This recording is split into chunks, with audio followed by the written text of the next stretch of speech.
Good morning friend, जय Jagannath. Welcome to Odisha GK world. इस video में हमने डिस्कस करने वाले हैं जीके के टर्म एमसीक्यू को। जैसे कि आपको पता ही होगा 1000 क्वेश्चन हमने डिस्कस करने वाले हैं एंड इसमें से ये पार्ट 9 की क्वेश्चन है, इंपॉर्टेंट क्वेश्चन है। सो वीडियो के एंड तक बने रहिएगा। सभी के सभी इंपॉर्टेंट क्वेश्चन हमने इस वीडियो में डिस्कस करेंगे। एग्जाम ओरिएंटेड क्वेश्चन है। ये रहे फर्स्ट क्वेश्चन 81 की question. Increase of air pollution result. Increase of air pollution के इंक्रीज होने से क्या है, ये कौन सी प्रॉब्लम देखने को मिलता है। और याद रखिए एयर पोल्यूशन मतलब जो CO2, NO2, carbon monoxide, carbon dioxide, ये इसके कारण जो कि सल्फ्यूरिक एसिड बनते हैं, सल्फ्यूरिक एसिड। एंड ये जो कि एसिड रेन होने में ये हेल्पफुल करती है, इस जो H2SO4 सल्फ्यूरिक एसिड। याद रखिए ये सॉइल एरोशन या फिर ग्लोबल वार्मिंग, रेस्पिरेटरी प्रॉब्लम या फिर ऑल ऑफ दिस। यही आंसर होगा। Option D is the right answer, all of this. जो कि एयर पोल्यूशन के कारण ये सभी देखने को मिलता है, soil erosion, global warming, respiratory problem. Next number 82 important question है, ability to do work. Ability to do work is called as ability to do work. ये है energy. Option C is the right answer, energy. इसे energy कहा जाता है। Next number 83 dash is the energy. Dash is the energy an object has because of its motion of its position. ये है mechanical energy. Option A is the right answer, mechanical energy is the energy an object has because of its motion or its position. So इस video में हमने सिर्फ और सिर्फ important question जितना रहे उसे डिस्कस करेंगे, जितना एक्स्ट्रा रहे उसे नहीं डिस्कस करेंगे। बहुत ही कम समय में डिस्कस करेंगे और सभी क्वेश्चन को इम्पोर्टेंट तरीके से डिस्कस करेंगे। नेक्स्ट नंबर 84 इम्पोर्टेंट क्वेश्चन है, ये filariasis. Filariasis is a filariasis और एलिफेंटासिस। उसे फाइलेरियासिस और एलिफेंटासिस भी कहा जाता है। Is caused by which mosquito. Filariasis और मस्क्यूटो जो एलिफेंटासिस कौन सी मस्क्यूटो के द्वारा फैलती है, ये डी आंसर सही होगा, क्यूलेक्स मस्क्यूटो। याद रखिएगा क्यूलेक्स मस्क्यूटो ये फाइलेरियासिस, बट आपको एडिस मस्क्यूटो पूछे तो एडिस मस्क्यूटो जो कि याद रखिएगा जो कि डेंगू होती है। एडिस मस्क्यूटो डेंगू होती है। एंड माई एनोफिलिस मस्क्यूटो पूछे तो जो फीमेल एनोफिलिस पूछे तो ये होती है जो कि मलेरिया। नेक्स्ट नंबर 14 सॉरी ये 14 नहीं, ये 85 की क्वेश्चन है। 14 नहीं 85 dengue is caused by which mosquito. अभी करेंटली इसके बारे में डिस्कस की। Dengue is caused by which mosquito, ये Aedes mosquito. Option C is the right answer, dengue है Aedes mosquito. Malaria female Anopheles, filariasis या फिर एलिफेंटासिस आपको पूछ ले तो ये क्यूलेक्स मस्क्यूटो के द्वारा फैलती है, Culex mosquito. Next number 86 important question है, malaria fever is caused by which mosquito. ये है female Anopheles, malaria female Anopheles. And ये मलेरिया की जो मस्क्यूटो ये याद रखिए जो इसका जो क्योर होने का चांसेस, जो मलेरिया की क्योर जो क्विनाइन से होती है, क्विनाइन यूज की जाती है मलेरिया के लिए, क्विनाइन यूज की जाती है। एंड ये जो क्विनाइन है ना, क्विनाइन ये पाई जाती है एक सिंकोना ट्री से ये क्विनाइन पाई जाती है। सिंकोना ट्री की शायद बार्क से होगा, सिंकोना ट्री के बार्क से ये पाई जाती है, जो कि सिंकोना ट्री की क्विनाइन पाई जाती है। एंड ये यूज की जाती है मलेरिया के लिए। सो याद रखिएगा इम्पोर्टेंट है। आपको मलेरिया फीवर पूछ ले तो जो कि फीमेल एनोफिलिस हो जाएगा। एंड डेंगू पूछ ले तो एडिस मस्क्यूटो, और फाइलेरियासिस या फिर एलिफेंटासिस भी उसे कहा जाता है, ये पूछ ले तो जो कि क्यूलेक्स मस्क्यूटो हो जाएगा। याद रखिए। एंड मलेरिया जो कि प्लाज्मोडियम वायरस के द्वारा ये फैलती है मलेरिया। सो याद रखिएगा। सो आगे क्वेश्चन की तरफ देखते हैं। ये रहे नंबर 87 की question. Who fast invented refrigerator किसने इन्वेंट की है? पहले बार ये आंसर डी से होगा, जैकब वाटकिंस। नाम ही याद रखिएगा, जैकब वाटकिंस इन्वेंट जो कि रेफ्रिजरेटर। एंड आपको मार्कोनी पूछे तो radio, and computer Charles Babbage, and याद रखिएगा। और ये जो रहे जो माइकल मैन, ये जो कि साइकिल इन्वेंट की है, Macmillan. Next number 88, which layer present in atmosphere and that prevent harmful ultraviolet ray and UV ray from entering the earth's surface?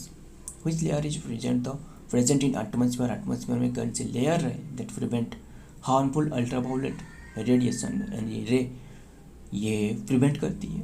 कौन सी लेयर है ये जो ऑप्शन में देख रहे हो। एंड आपको पूछे तो जो एटमॉस्फेयर में जो लेयर है, एक तो रहे स्ट्रेटोस्फीयर, मेसोस्फीयर, थर्मोस्फीयर, एक्सोस्फीयर। कितना हो गया? 5। Stratosphere, mesosphere, thermosphere, troposphere. पहले troposphere, stratosphere, mesosphere, thermosphere, exosphere. Yes, जो कि ये रहे 8 में रहे जो वायुमंडल में रहे। एंड याद रखिए ये क्वेश्चन में आपको इतना ही पूछा जा रहा है, which layer present in atmosphere and that prevent harmful ultraviolet ray from entering the earth surface. याद रखिए ये जो 5 लेयर भी याद रखिएगा, troposphere, stratosphere, mesosphere and then thermosphere, exosphere. ये लेयर है 5 लेयर। एंड ये क्वेश्चन में बस इतना ही पूछा जा रहा है कि which layer prevent harmful ultraviolet ray. ये है ozone layer. Option C is the right answer. Ozone के आपको फॉर्मूला पूछे तो O3। ओजोन लेयर ये वायु की जो स्ट्रेटोस्फीयर है ना, ट्रोपोस्फीयर एंड देन जो स्ट्रेटोस्फीयर है, इसमें फैला हुआ है, जो कि 10 to 16 किलोमीटर से ऊपर 50 किलोमीटर तक फैला हुआ है। लगभग 40 किलोमीटर तक ये फैला हुआ है ओजोन लेयर। बट इसका डिप्लेशन के कारण, इसका डिप्लेशन यानी छिद्र होने से कारण, जो कि अल्ट्रावायलेट रेडिएशन जो सन से आ रहा है, सन से सिर्फ अल्ट्रावायलेट रेडिएशन नहीं, कई तरह की यूवी रे आती है, कई तरह की रे आती है जो हमारे लिए बहुत ही हार्मफुल है। इसके कारण जो कि स्किन डिजीज या फिर एनी अदर स्किन प्रॉब्लम भी देखने को मिलता है। ये जो प्रिवेंट कर रहा है वो है ओजोन लेयर यानी O3 लेयर। और ये अभी के टाइम में डिप्लेशन हो रहा है। ओजोन लेयर डिप्लेशन होने का मतलब जो कारण है, क्या कारण है, जो इसके कारण भी ग्लोबल वार्मिंग देखने को मिल रहा है। ग्लोबल वार्मिंग, एसिड रेन, ये सभी देखने को मिल रहा है। याद रखिएगा एक दोनों कंपोनेंट, एक SO2 एंड NaO2, ये दोनों जो कि व्हीकल या फिर इंडस्ट्रियल इफ्लुएंट से निकलने के बाद ये बन जाती है, दोनों मिलके H2SO4 बन जाती है, जो वाटर के साथ मिलके H2SO4। एंड ये एसिड रेन हेल्प करती है एसिड रेन होने में। एंड ये सिर्फ यही नहीं, जो कि और भी अदर रहे, कार्बन मोनोऑक्साइड एंड क्लोरोफ्लोरोकार्बन, जो फ्रिज में, रेफ्रिजरेटर में आपके जो घर में यूज की जा रहा है, फ्रिज रेफ्रिजरेटर में जो CFC क्लोरोफ्लोरोकार्बन यूज की जा रहा है, इसमें निकालते हैं। तो बस याद रखिए ये ओजोन लेयर हेल्प करती है। Next number 89, Dash is related into the atmosphere when we burn fuel. Dash is related into the atmosphere when we burn fuel. ये है carbon dioxide. Carbon dioxide is released into the atmosphere when we burn fuel. Carbon dioxide release हो जाती है ये जो कि fuel burn करने से, पता ही हुआ आपको। सो बढ़ते हैं आगे number 90, which layer in atmosphere is the hottest layer। अभी हमने जो लेयर के बारे में डिस्कस की ना, ट्रोपोस्फियर, स्ट्रेटोस्फियर, मेसोस्फियर, थर्मोस्फियर, और यही वाला जो थर्मोस्फियर सबसे हॉटेस्ट लेयर है। थर्मोस्फियर मतलब लास्ट वाला, ऑप्शन ए से ही होगा, लास्ट वाला जो थर्मोस्फियर है यही सबसे हॉटेस्ट एंड आपको सबसे कोल्डेस्ट आपको लेयर पूछे तो मतलब हॉटेस्ट हो गया तो थर्मोस्फीयर, कोल्डेस्ट आपको पूछ ले तो ये कौन सी आंसर होगा, ये मेसोस्फीयर हो जाएगा ऑप्शन जो डी पर है। मेसोस्फीयर ये सबसे कोल्डेस्ट लेयर है, याद रखिएगा सबसे कोल्डेस्ट है। सो और आज की ये रहे इम्पोर्टेंट क्वेश्चन, आज की ये पार्ट 9 के क्वेश्चन रहे, ऐसे याद रखिएगा। इम्पोर्टेंट क्वेश्चन है, जितना भी क्वेश्चन डिस्कस की गई सभी के इम्पोर्टेंट है, तो उसे याद रखिएगा। मतलब जितना भी क्वेश्चन डिस्कस किए जा रहे हैं सभी के सभी इम्पोर्टेंट और सिलेक्टेड क्वेश्चन एग्जाम के लिए इम्पोर्टेंट हो सकता है, इसलिए याद रखिएगा। और मैं आपको बता दूँ, और भी तो ये टाइम भी बहुत कम जा रहा है, इसलिए और एक पार्ट भी हमने डिस्कस कर लेंगे। मतलब ये पार्ट 9 की क्वेश्चन है, पार्ट 10 क्वेश्चन भी आज से डिस्कस कर लेंगे। पार्ट 10 ये रहे पार्ट 10 की क्वेश्चन आपके सामने। 91 क्वेश्चन है, इंपॉर्टेंट क्वेश्चन है, याद रखिएगा, और बहुत ही कम समय में डिस्कस कर लेंगे। इंपॉर्टेंट क्वेश्चन है, याद रखिएगा। What is the value of universal gravitational constant, बहुत इंपॉर्टेंट क्वेश्चन है। सिर्फ इम्पोर्टेंट नहीं, यूनिवर्सल ग्रेविटेशनल कांस्टेंट आपको पूछ ले तो ये कौन से आंसर सही होगा, ये आंसर सी सही होगा।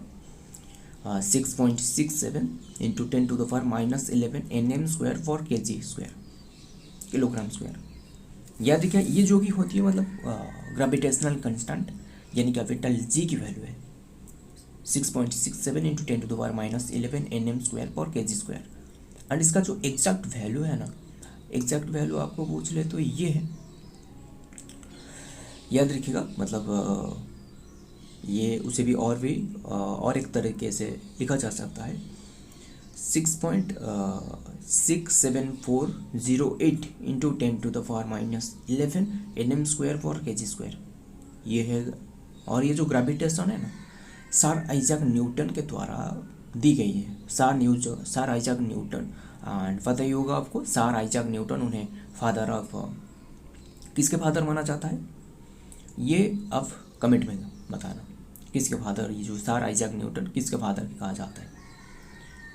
सो याद रखिएगा, इंपॉर्टेंट क्वेश्चन। सो मैं आपको बता दूँ ये फिजिक्स के फादर है सर आइजैक न्यूटन। और गैलीलियो गैलीली आपको पूछ ले तो किसके फादर है, नीचे कमेंट कर देना। सो ये रहे 92 की क्वेश्चन।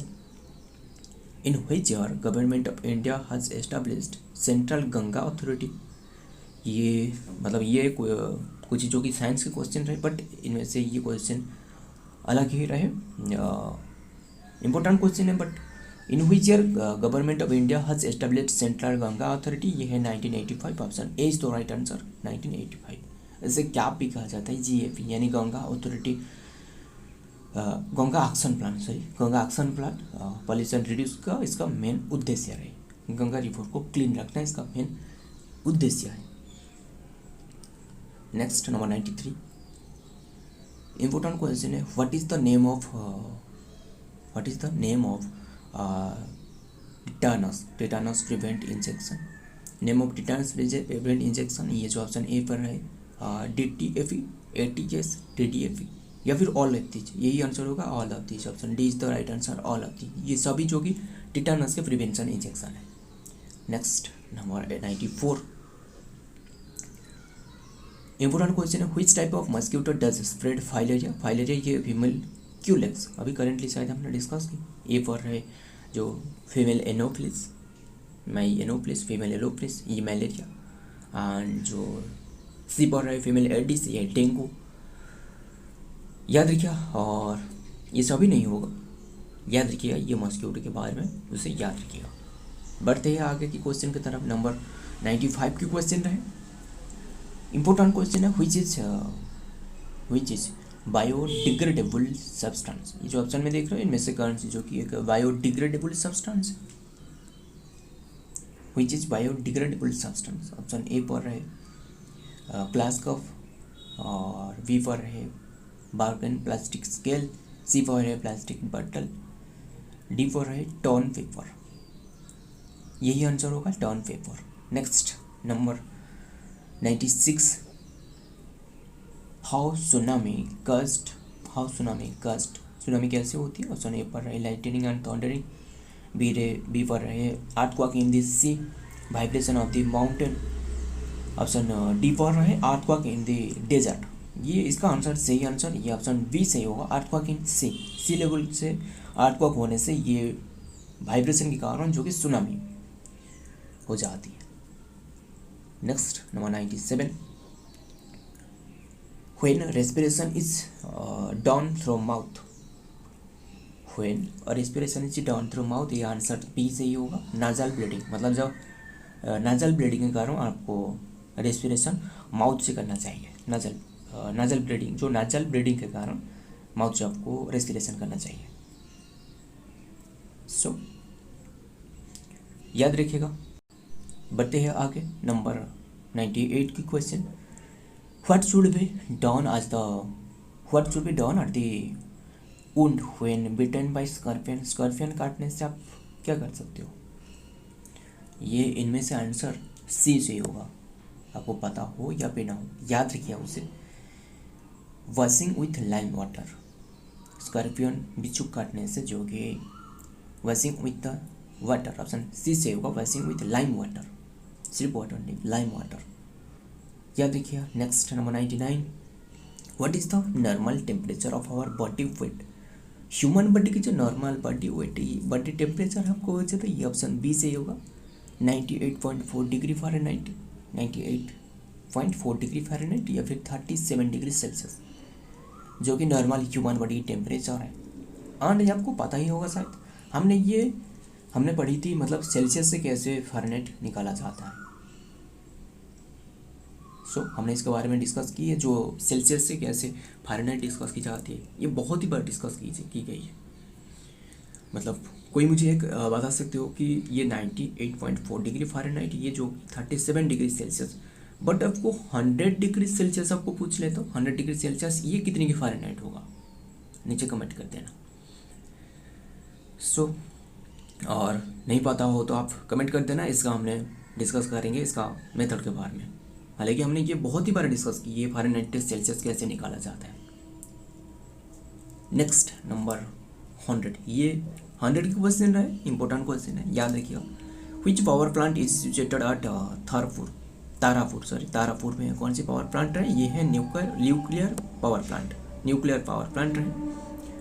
मतलब ये TAPS यानी तारापुर एटॉमिक पावर स्टेशन, ये स्थित है तारापुर, जो कि पालागढ़ इंडिया में।